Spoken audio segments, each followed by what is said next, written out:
is from 1 Corinthians chapter 12, verse 26. And if one member suffers, all the members suffer with it. Or if one member is honored, all the members rejoice with it. Be seated, please.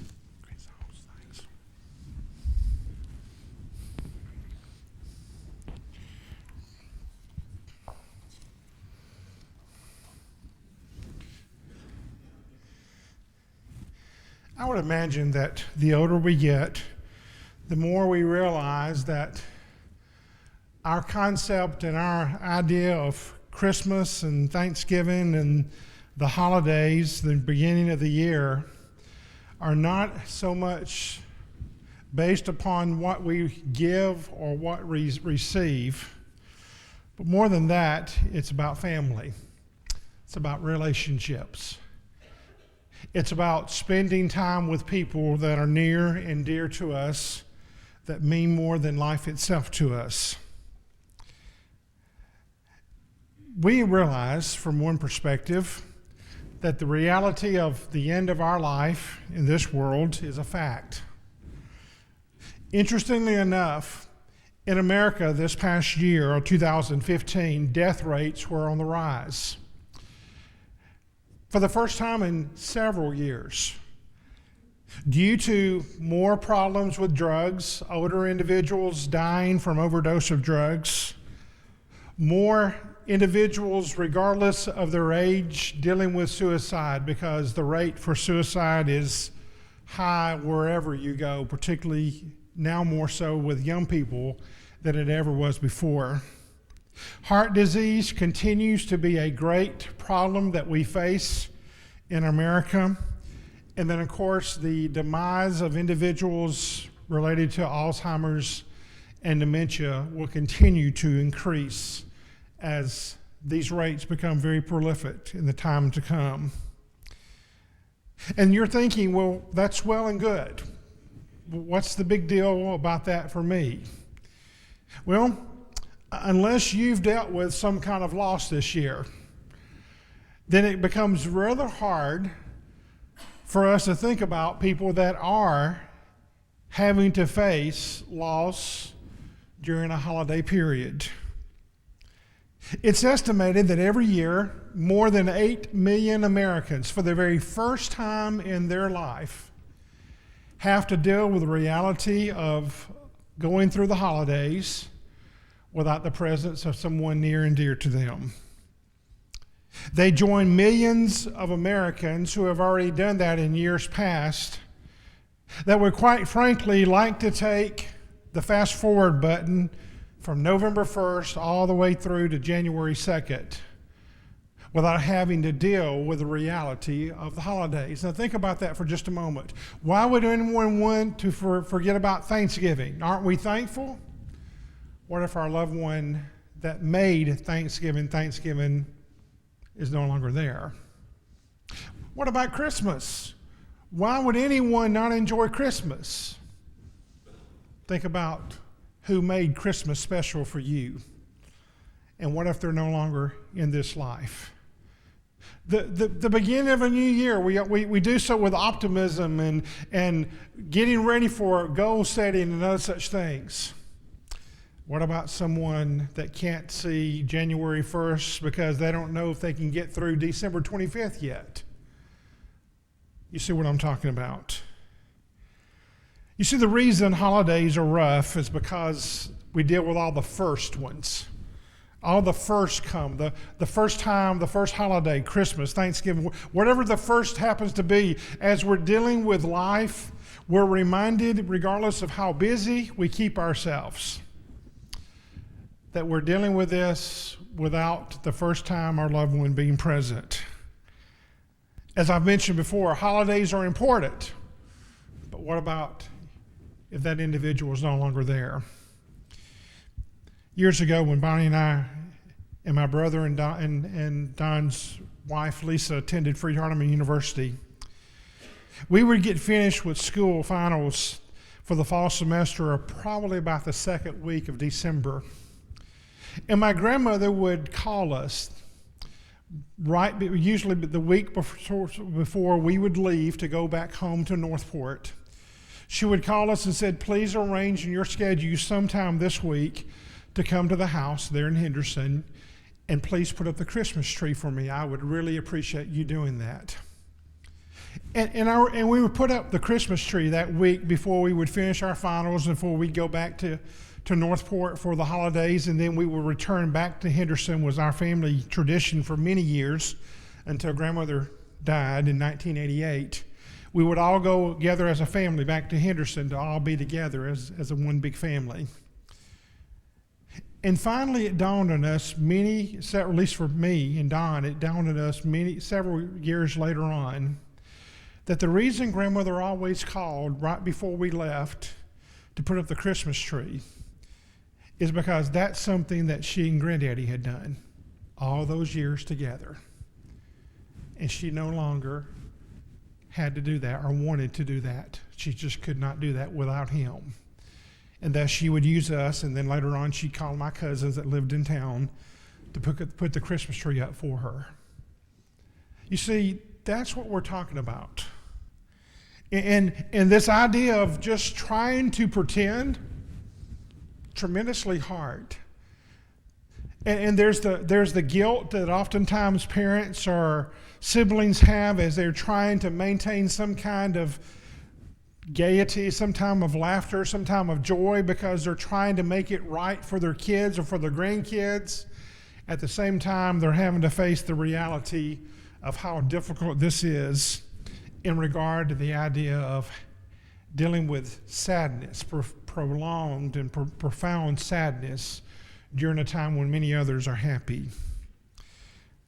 You see, that can be very overwhelming. And then there's the expectations. And they come from well-meaning individuals. Maybe it's family members, maybe it's someone else on the outside looking in. You mean you're not putting up a Christmas tree? Or you mean you're not having the annual family gathering? You're not cooking the turkey? You're not, it's all those expectations that people that are dealing with grief and loss of any kind have to face during a holiday period when they're just doing the best they can to get up out of bed and to be at least civil somewhat in the midst of their sorrow and their grief. And so a lot of times I tell people in classes, just feel what you feel. Try to explain to your family, try to explain to others that may be giving you a hard time, look, please give me some space this year. I just need to feel what I'm feeling. We want to talk about some things not to do because and this is not an exhaustive list. There are many, many more that we could add to it. But I'd like for us as God's family here at this place, realizing at last count we had 10 different families this year that have faced some kind of loss, very significant loss in their life this year. 10 different families in this congregation. I'd like for us to avoid making some of these mistakes in the way that we treat them, not just now, but in time to come as well. Please don't think that you know how they're feeling. Now, you know how you felt in your grief loss, whatever it was. But that was your loss, and this is their loss. Two different people, two different groups of people, two different relationships. Even if it's the same kind of loss, that's the only similarity. Everything else is totally different. Please don't assume that you know how they're feeling. Don't try to take away their grief. Now, again, it's easy for us to somewhat put a burden on them. We try to, as we talk about the things that we typically do in celebrations of family traditions and such things. But don't try to take away and just say, well, you've got to not be true to yourself in the way that you're feeling at this time. We've already talked about this. Don't place guilt on them. Don't make them do something that they really just cannot do. Years ago, I had a family that would always get together as a family during the holidays.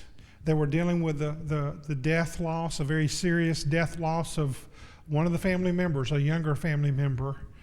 And they said they came together for the first time after the holiday or for the holiday, and they said we just sat around moping and crying and feeling sorry for ourselves. And finally someone said, well, this isn't happening, is it?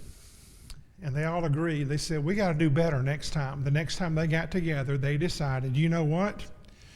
Whenever we got together in non-holiday mode, they said she would always want to go out to eat at a Chinese restaurant.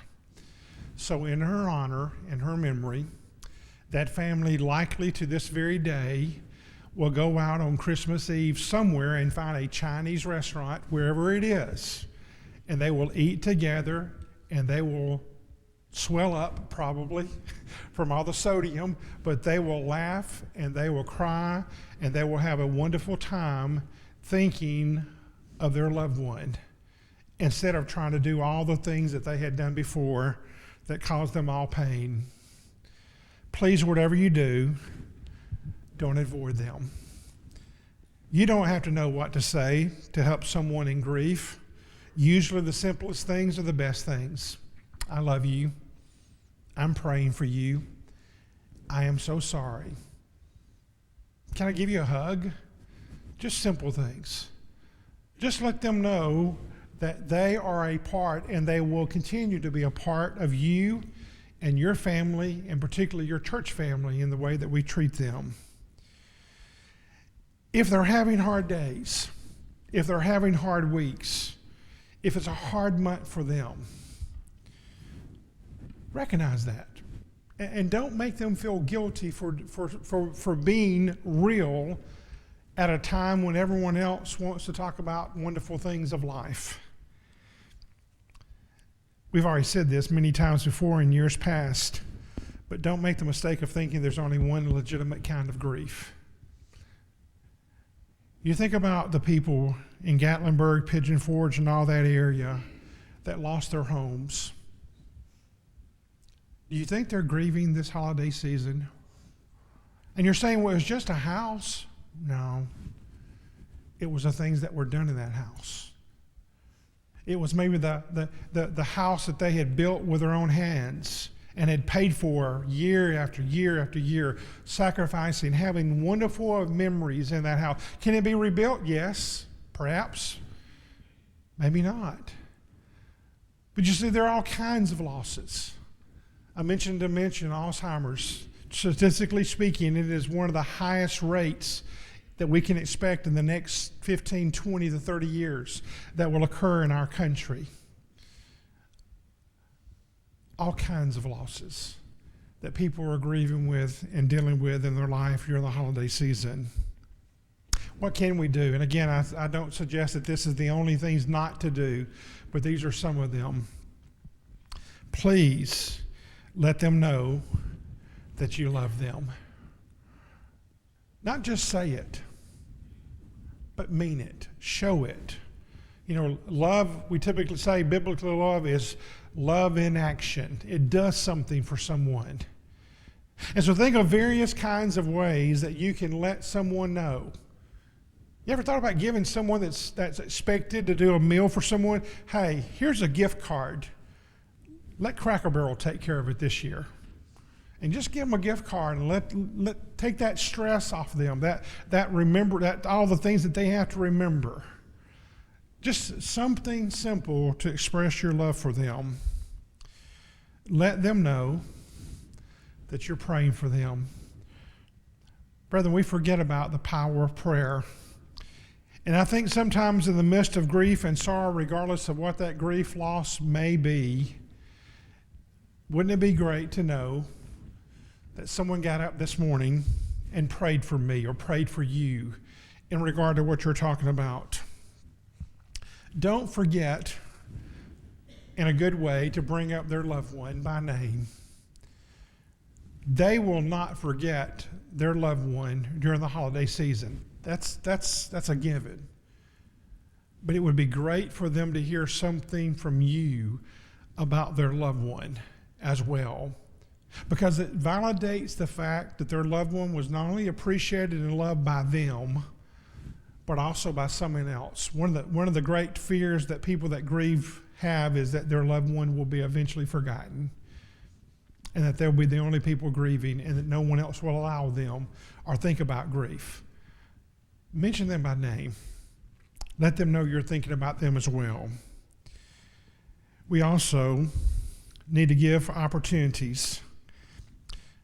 From time to time, I'm told about people that they're called, someone will call them and say, hey, we're having an event, want you to come be a part of it. And they may not know if they can handle it. It may be one of those kind of days that they're up and down with their emotions. Just let them, tell them, hey, 11th hour commitments are fine. That's okay. If you show up, that's fine. If not, you got a rain check. Perhaps that's even a better terminology to use. But let them know that they're cared for and that they're being thought of. And then, with all the tremendous ability of social media, remind them.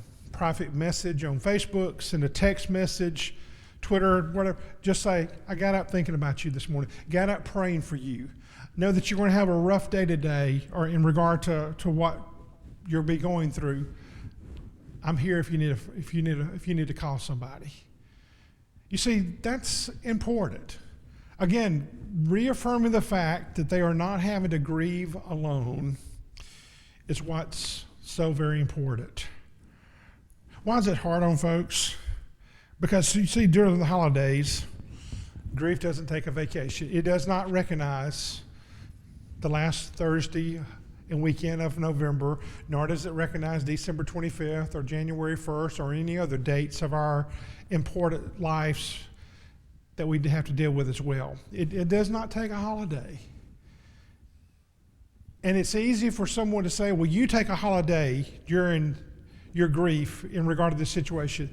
And that's one thing. The mind can say, yeah, we can do that. The heart will say just the opposite. But that's why it becomes so hard and so challenging for them.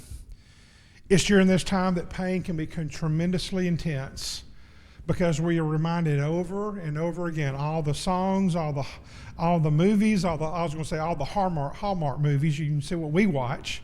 You know, all the remembrance of the different movies that we've sat down for and throughout the years.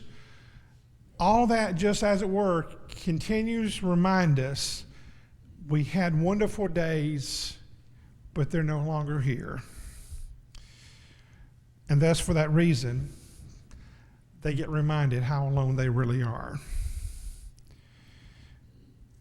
If at all possible, we need to allow people that are grieving, regardless of what their loss, to be good to themselves. And perhaps that's the question we need to ask them.